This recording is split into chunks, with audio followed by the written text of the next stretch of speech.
bonsoir, bon appétit na balandinyo sur la Star TV, la chaîne numéro 1 sur YouTube, chaîne anga, chaîne bango balinga nga pena lela bino ya des gars quand ba o balinga nga te en tout cas ngala bino toyo kana kito linga na kaka donc veut dire so bolinga te bolinga lisusu nani bizanza awa na kati balabala na nzela bomoni naza précisément na quartier Ngwaka na commune ya Kinshasa esika ni na kiti sur le terrain ya kobeta masolo ya micro baladeur na nga ya lelo ezanini. Merci déjà à mon caméraman David Menga na sima caméra azawana na sima caméra pour na musala toujours ndenge tozoyo kala musala ekende kitoko. Merci à ma coordonnatrice Nasinga la motema kijosima ya maman na Emi et winner. Merci aussi à Ndaya Maël l'Africain libre mon papouche.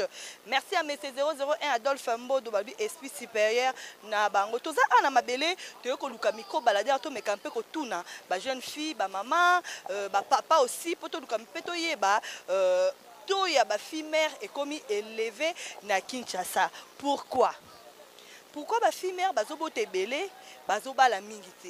Et puis pourquoi aussi ba jeune garçon bazobotisa ba fille mais bazobala bango te bazokobala basi mususu o peka babota phénomène ngo za mystique donc abotisi moi si atikiye makero bala pe moi ça déjà na bana donc phénomène ngo za tellement compliqué que to solango li solo na batu to meka ko solango li solo na ba papa na ba maman to meka po beta soto meka tout na to yeba qu'est-ce qui se passe, qu'est-ce qui fait ça phénomène ngo eza nini na isunga mon caméraman nga to kati to meka tambola to meka ozo batu o ba sepela ko loba na micro chati la Star TV ba meka un peu ko expliquer biso phénomène ngo eza nini. Voilà ce que je vous avais dit na loba ki tozo tambola na lisungi ya mon caméraman nga David Menga, il est derrière la caméra pour me faire des images là très beau tozo tambola na veni voilà tout ça toza na veni précisément na veni Loa.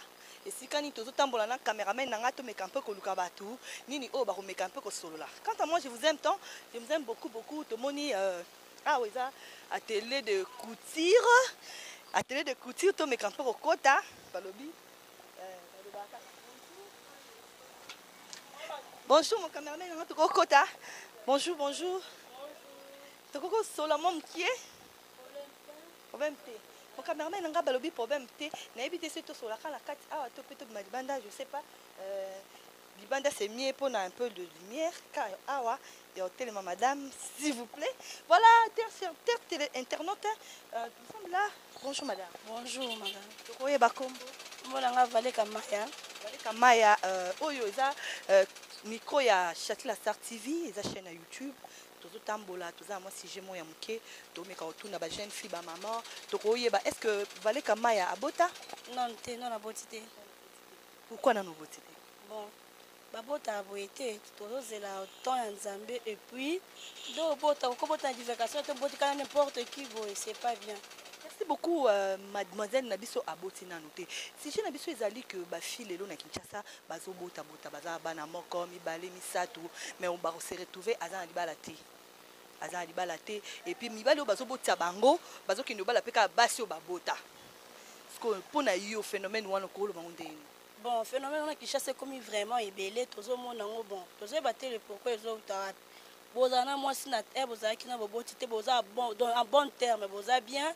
Mais une fois que moi ça na comme na zemi bandu ko accuser moi sur un comportement mabe impoli à sa propreté tandis que era bota ki no te bozara ki bien total mi balo pas que le même mobile a senté la fille à quoi bala sur la fille mususu peut-être la fille n'a pas abota mais comment otiki maman moi no au préféré au va na moi na mutu mususu donc c'est que mi bali nde baza mabe soit biso basi toza mabe on sait pas to mais ko vérifier si c'est quoi mais la vie na nga na monique mibali nde baza mabe après avoir quoi engrossé moi na batu ou abandonné c'est pas bien. Voilà mademoiselle Nabiso lobi ezape faute soti ya mibali faute ya basi sikoyo basi oyo bazo ondima mibali ya bon parce que baloba na ki chéri to yeba pe mobali pourquoi mobali abali ote po yo povandi na yo oza mwana te obike otala siko ndenge nini ba fille ya lelo akoma na mibala moko bana mibale na mobali ozo mona avenir vraiment ezo mona na te en fait.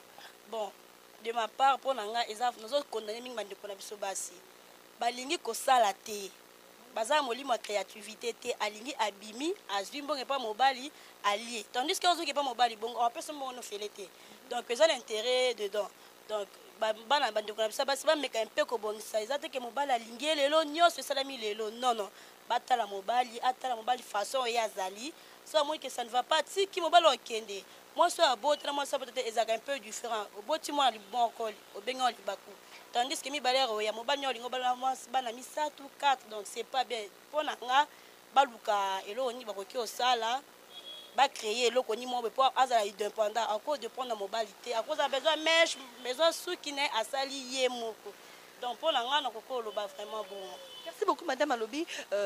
Tous à la indépendante pour Yaza couturière, tout le monde écoute na kata télé parce que attends a quelque chose à faire. Merci beaucoup. Tous autres belete quelques salutations na bato bayebio.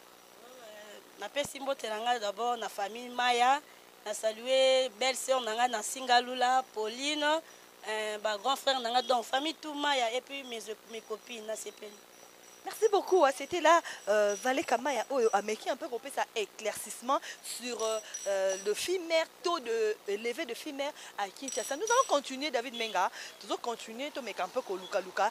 Tu mets qu'est-ce qui se passe? Nini te rejoint. Réponse Nini te rejoint. Caméraman Nanga. Nous allons marcher pour tout Luka. Mais tu rejoins parce qu'il y a des. Comprenez que nous sommes à Kinshasa, il y a des motos qui passent. C'est l'ambiance de Kinshasa, comprenez, la poto partout. C'est l'ambiance de Kinshasa. Nous allons continuer. Et David Mengo et puis tu continues après. Voilà, nous allons continuer à marcher, chercher de qui parler. Tout le monde est à la maison, moi, tout le monde il y a des gens qui peuvent parler. Bonjour, bonjour. Bonjour, papa. Tu as une chaîne à YouTube. Tu as un sujet, on a invité ce partager. D'abord, comment on a Comment on a James. James, tu reconnais James Abota. James Aboti Nanoute. Si je n'ai pas vu le ezali, to ya ba fille mère na Kinshasa eza élevé. Ba fille bazo bota, bazo balate. Et puis ba mibalo bazo boti sa bango, bazo bala pe basi o babota. Ce que tu as des phénomènes wana. Pourquoi bazo bala basi o babota na bangote? Mais bazo ko ebota ba ko bala ba fille mère les sous. Pour na yo un mot sur ça. Bon. Quand Tanga nazo sosola bien, likambozo loba. So tozo comprendre les autres à quelque chose dans ma casse. Ya liboso boyo kani biso entre biso batolingani tozo zanga ngo makasi. Puisque son a landeli muke même na Bible pezo ba quelque chose, so to tang 1 Corinthiens 13, bazo expliquer bolingo. Bazo expliquer bolingo ezo supporter nyonso pendant que mutu akoko soupçonner muninga na likambo mususu ya mabe. Comment supporter. Donc, ils ont créé des causes. Je peux dire que c'est juste une réalité qui manque de compréhension. Il y a des bateaux qui ont causé l'une de beaucoup de choses dans les foyers, dans les familles, dans les couples. Maintenant, papa James, pourquoi tu as un niveau à robota? Parce que les enfants, ce ne sont pas de petites choses. Donc, pour on dit, ma mobile a boti ça, moi si, tu peux être aisé, mais moi, c'est que bazaki na cohésion moko. Qu'est-ce qui arrive tant au moins na botami, au moins na carbone côté. Mobile comme le moi ça mabe, moi ça salité, moi ça la boye boye. À quel cas moi c'est mususu. Et zo za dit à quoi bino pe mibale. Ezani. Eza peut-être comme nena zolo bakaka. Quelque chose vrai boyo kanikaka. Puisque to ko banda to tambola. Eza elo mo bo etungisa biso aujourd'hui na tinga na ko souligner muke. Na ba famille to na ba ndeko na biso ya lelo. Bamibali to mobasi nde bazolingana. On comprendre ce qu'on landeli même la réalité ça s'est passé sur et pas na bango na ba vie na bango. Moi de ba petite chose biso to kokyo maîtriser facile to kokyo longo facile et zo la biso problème à kasinine. Compréhension puisque biso moko to se comprendre te réalité la vraie réalité to sala. Ya ngwana compréhension ana comment na to ke to s'efforcer to komi to boti mais to kokika ko régler eloko mukio kokaya ko tungisa biso te puisque tozo zanga lolenge ni ya opesa basuba eza pendelo wa makasi lolenga ko sosol entre nous ndeni tozobika le vrai réalité ya ngwana. Donc il faut que biso toyeba nini tozosala avana linga na yeba nani na lingi et na pese que tozokoka a mérité to fanda na ye. C'est ça le problème. Le chose wana mutu musu par exemple azolandela monika que non na sepeli que azamala mu azaki to comme il y a d'autres choses qui vont permettre tetotika na collision moto to bika lolenge nande esika moko. Ils vont permettre c'est ainsi et comme qu'on empêcher biso to keti to boti mais to koko fanda te. Ya ngwana créer les biso la kinto to katani bongo. Et mona donc c'est dans cette manière un peu to kolobela likambo la chose wana. Pourquoi moi si au botina ye boyokanite bopanzani, pourquoi pas chercher encore une fille au abotité au bala, mais que ok ko bala moi si au pe abota. Au mon appel et tout ça la mamingi ya abotisa moi na moko, mais que bala film soit dans la ba mi balé. Azu film soit dans la ni ça tout, a komi moi sinaye. Ce phénomène voilà on a que au tiki charge na yo, ok qu'on doit charger ya bato. Vraiment, c'est quelque chose dont on soit peut dépendre de ce qu'on a conscience à moutou.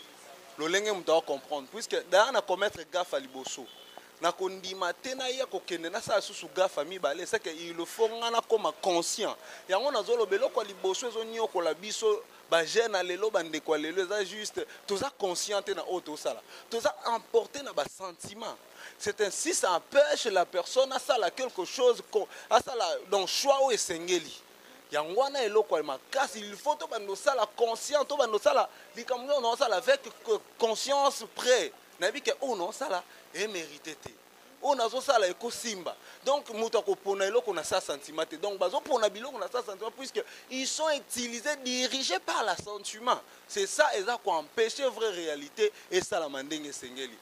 Merci beaucoup Tozi vraiment bien on a biso ce que le beau ça conseil. Yo faut pas ça ba mi bal. Mais ça conseil na ba jeune garçon oh ba ba fille ya batu ba bala bango te. Vraiment.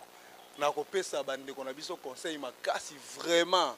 Et ça vraiment très important na opportunité na zui ya ko me ko pesa et lelo soki mokili tomboko tozo ke na réalité tozo beta oyo et ça causé pendant par nous biso na mibali puisque moi si akokende te vers mobali nde muta kendaka mwana muke ayebi na nupenza eloko malonga te mais ndeko mobali akia pesie penda ba makanisi moko ekokite ndenga na kosenga penda biso mibali toza la conscient lolenge na utioloba toyebani to sala on vit pas pour des aventures mais on vit pour vivre faire la vie lolenge nzamba yebisa ki atinda ki biso yango na mission na biso poto accomplir ngo bien il faut toza la conscience de tout ce qu'on fait yangwana ko permettre ngana yo to biso to kende de l'avance to sala une vie meilleure to mona makambo ya malamu c'est ça je peux donner comme conseil.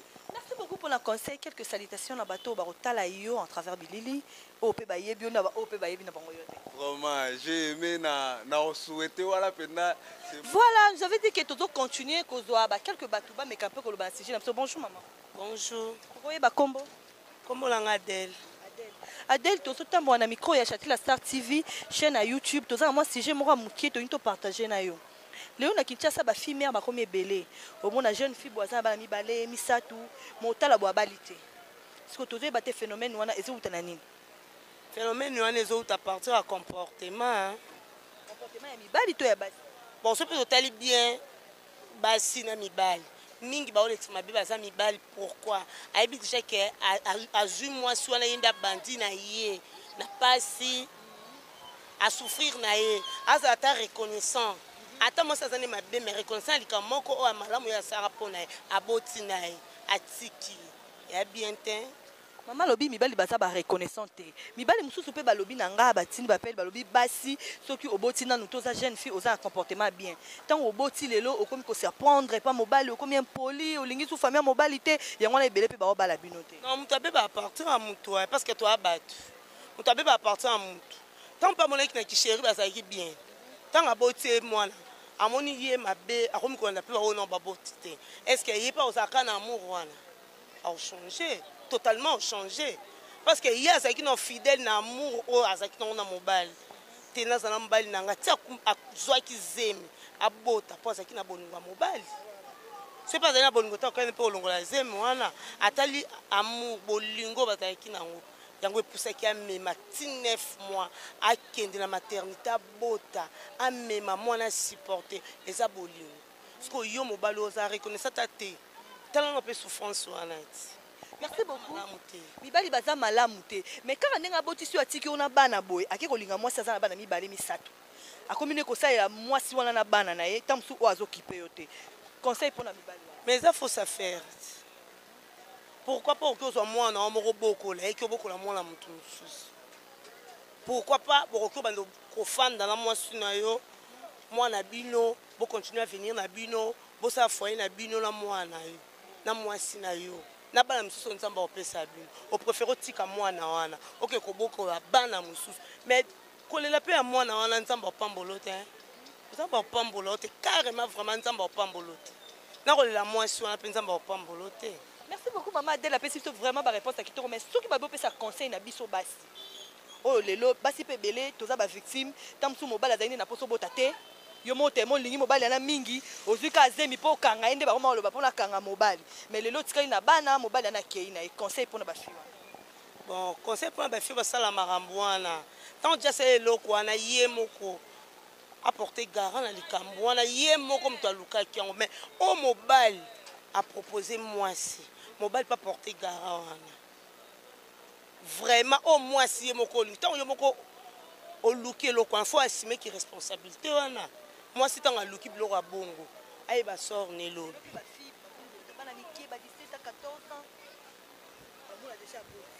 Bon monde waka ndenge eza nde tomonaka bana balingi mpe esu toli te conseil te mwana opesi conseil bwabi oza contre succès na ye babina abima nde yango wana ezoboma lisusu tokomolata lokola bato ya poto yango wana mibali bazotia bana mike baze me mibali mpe fo batala bana yango ti akezala ata mpona baleki oyo aza na bango na ndako kwa mibali biso mpe basala ngo na nkona kanaye ata mpona baleki oyo baya na nsima ti lelo ka ndenge basala na bana wana lobi mpe basala na baleki na ye so na bana na ye toza otembele te tomoni oza na kati ya cope so babi opesa mbote opesa nani.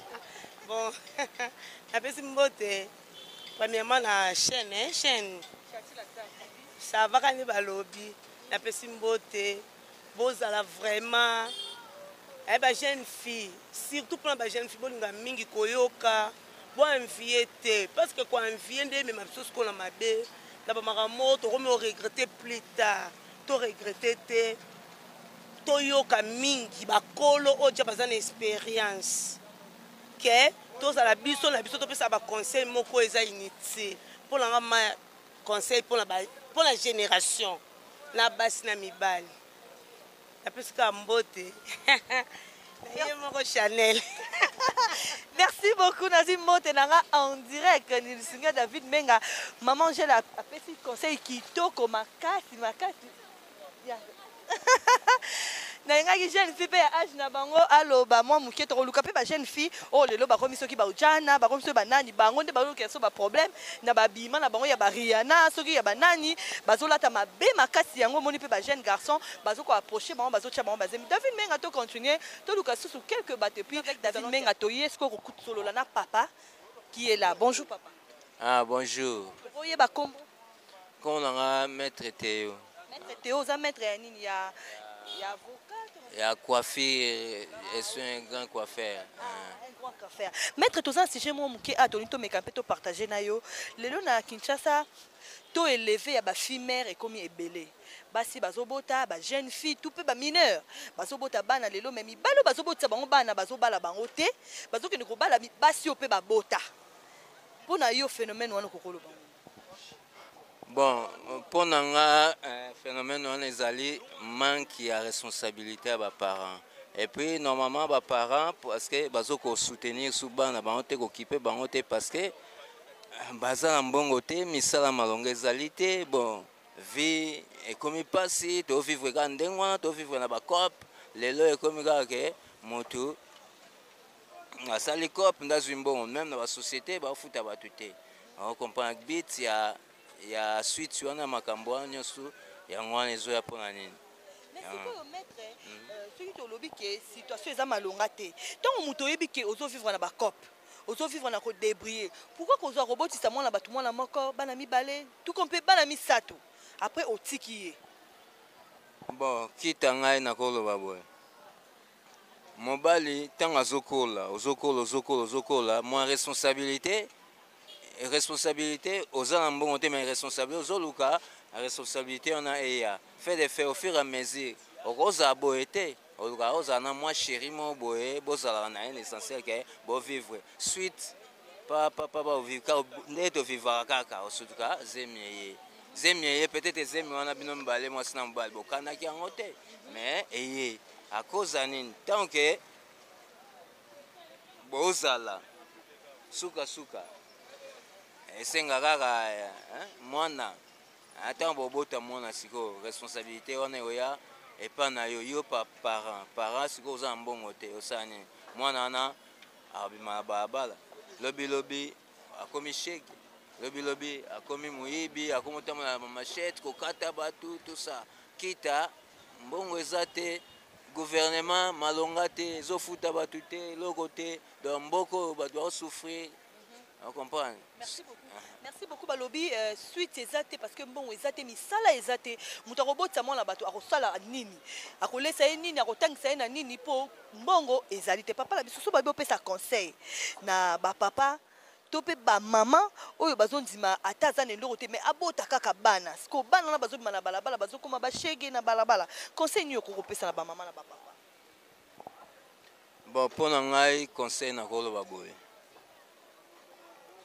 tango oza na makoki te responsabilité ezali te ozosala te eloko te esengi ozala kaka ndenge wana kobota te ocomprendre puisque suite ya bana wana ezalaka mpasi na yo mpo bakobanda koya kolanda yo etala mwana asalaki boye etala mwana ayibaki boye otala mwana ake makala sikoyo esenga yo mpe papa sikoyo osala nini motema mpasi ocomprendre mais mpo na nga namoni ke oyo amoni ke akoka makambo te azokoka te atika aza ndenge wana te suka ya vie soki ndenge ti mokolo ye akose retrouver c'est ça wana boti akopa mpo na nga eza raison yango wana donc conseil nakopesa disons yango wana.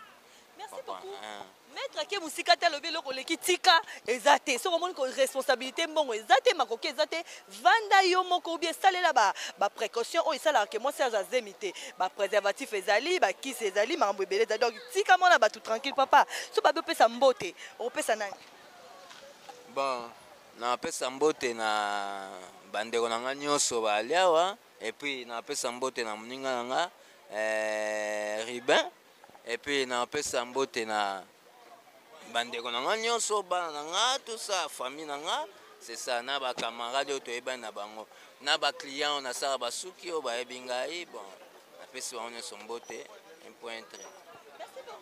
Merci beaucoup maître o éclaircir makasi na sujet na biso ya lelo koloba ete o ya lingi na ete o ya koki na makambu te atika ba jeune fille oyo pe bomoni ke boza ba relation ezoko simba te kokende te musika ya kozwa zemi po bakosundola yo na bana okokoma bitambola na mwana lokola saki na mukongo ozo ba solution nango te. C'est par là que nous chutons avec l'émission d'aujourd'hui to chiter nango na papa o apesi conseil ya makasi vraiment alobi lelo bana bazana ba balabala tozo luka to ya kikuluna ezo uta wapi bomoni debi nango eza kobota bana kozwa responsabilité na bango te tozo koluka bana bakomi basheke bana bakomi bandoki tout ça na balabala bazotanga te tout ça parce que debi na yango ezo kozala biso basi tozo bota na mibali o bazala biso te tozo bota na mibali baza ba irresponsable balobi irresponsabilité mususu pe uti na mboka parce que mboka eza malamu te ba mibali bazo kosala te ba papa bazala mbongo te bazo kozwa mbongo muke salaire eza insuffisant ezo kosala ke ba survenir na ba besoin ya bana na bango te voilà. C'est par là d'être cité na chité plutôt na sujet na biso ya lelo sujet qui toko malgré to zui bato ebelete mais quelque bato balobi bino bato boza partout bino bato bokuta nango bolanda yango bo pesa pe ba suggestion na bino to koleka suna ba sujet mususu koluka kotambola kaka kozwa ba conseil concernant makambo ezo koleka na Kinshasa. Quant à moi je dis merci à David Menga à la caméra yenda beti bilili kitoko merci à Nonsinga la motema kijos maya na mele maman na Emi Winner. Je dis merci à c'est 001 Adolphe Mbodo depuis States, Balobi esprit supérieur na bango. Merci aussi à toi Maëlle l'Africaine libre mon papouche. La nouvelle américaine c'est ma maman chérie, maman Césarine Omari depuis États-Unis Balobi ha ha ha. États-Unis est tombé quoi. Merci à vous tous qui m'aiment tant et à ma fille chérie Difani Amunazo. Basi beaucoup. Bomi batte la jeune fille bomi batte la makasi parce que Kobota et ça n'a pas assurance y a libalate. Moi je vous aime tant pour continuer à s'abonner na c'est bon on va commis abonner na rouge. Soko cliquer aux amobi. Moi je vous aime. Bisous bye.